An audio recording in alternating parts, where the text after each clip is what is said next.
Hello everyone! Welcome back to my channel GMB SHOW. I hope everyone is having a wonderful day. The Chase fans were left stunned as they were informed of a little-known wedding rule. Chase fans were left scratching their heads in disbelief during Thursday's 13 March episode of the ITV quiz show when they were hit with a baffling wedding rule. Host Bradley Walsh introduced 4 fresh contestants eager to challenge the day's chaser, none other than Anne Hegarty, famously known as the Governess.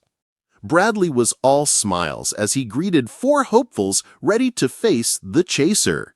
Andrew from Oldham, Karen from Wickham, Ashley from Norfolk, and Sam from Leeds teamed up, hoping their collective trivia prowess would triumph over quizzing titan Anne.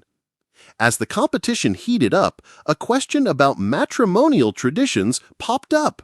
Brad queried the contestant, "In England, what is normally the earliest time of day a wedding ceremony can start in an Anglican church, with options of 8 a.m., 10 a.m., or 12 p.m. on the table?" The contestant guessed noon, reasoning, just because people need to get ready? But jaws dropped when the correct answer was unveiled as 8 a.m., leaving viewers at home utterly gobsmacked. Over on Twitter, one viewer exclaimed, "The chase! Blimey! Who gets married at 8 a.m.? You'd have to be up in the middle of the night to get ready." Another tweeted in bewilderment, "How the fuck are people supposed to be ready to get ready at 8 a.m.? The chase!" Another fan confessed their surprise, posting, "8 a.m. Never knew. Seems way too early. The chase." While yet another added, "What the fuck would want to get married at 8 a.m.? The chase." Earlier this week, the Chase viewers were left scratching their heads over a ridiculous question about the Hollywood Walk of Fame that stumped both chaser Jenny Ryan and the audience, reports The Express.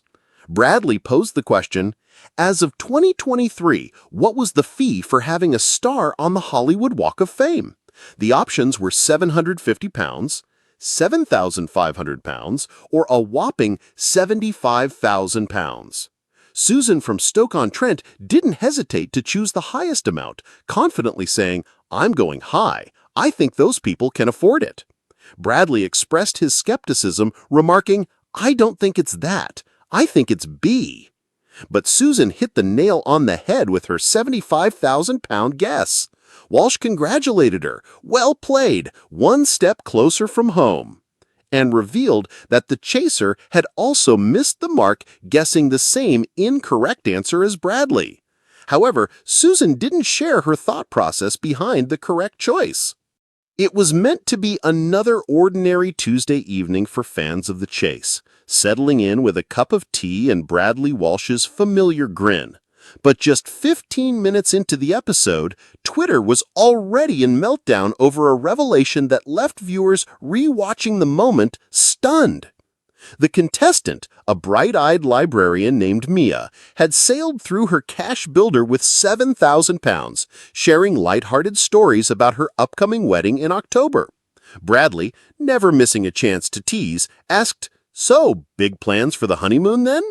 That's when Mia dropped a line that silenced the studio. "Well, actually, I've postponed the wedding until after this appearance because you're not allowed to be married when you apply for the chase." Gasps, a ripple of confusion. Bradley blinked, taken aback, before bursting into laughter. "You're joking! Is that a thing?"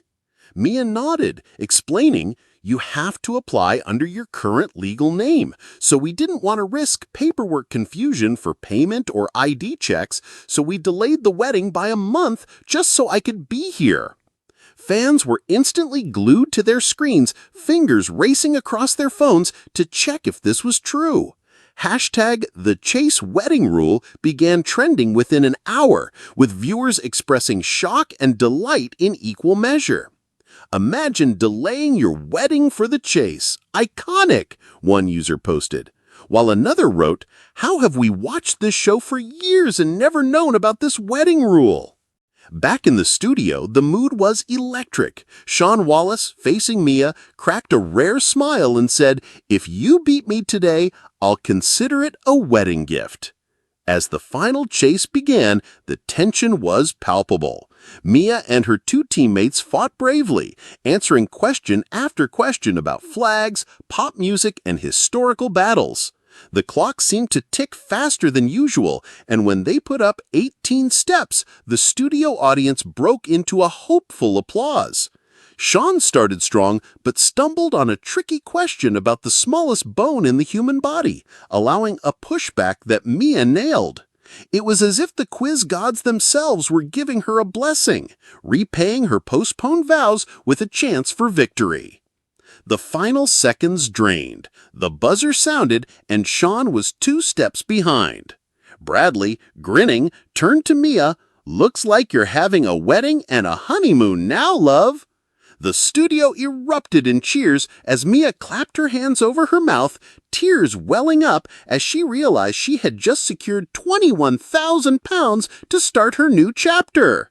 Fans online were quick to declare it one of the best episodes in recent memory, with many commenting that they had learned something they never expected to from the chase: the little-known wedding rule that turned a quiz show into the most unforgettable pre-wedding gift of all. And Mia?